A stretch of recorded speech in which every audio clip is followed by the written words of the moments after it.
چالش میکاپ با ایموجی‌ها پارت 2 پروانه. ببینیم با این فرموژر میتونیم همچین پروانه خوشگلی بکشیم یا نه. از این بیس چرب مشکین برمیدارم و به این قسمت فرموژر میزنم.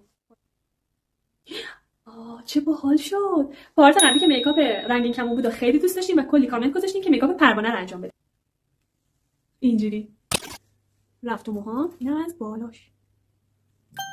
حالا به سلیقه خودتون داخل بالای پروانه رو با این خط و خطوطا پر کنید و با استفاده از سایه‌های رنگی جلوه‌شو خیلی بیشتر کنید. هر رنگی دوست داریدم میتونید اضافه کنید. من اول از صورتی، بعد بنفش و از رنگ آبی استفاده کردم. راستی یادت نره قلب این پست قرمز کنی ها و حتما منو فالو داشته باش. حالا با استفاده از یه آکوا سفید چند تا خال کوچیک روی بال پروانه‌تون بکشید و حالا همین پترن رو برای چشم دیگه‌تون هم اجرا کنید به همین راحتی. اینم از میکاپ پروانه‌ای من. بهم از 1 تا 10 امتیاز بدید و حتما توی کامنت‌ها بگید که میکاپ بعدی با چه ایموجی باشه.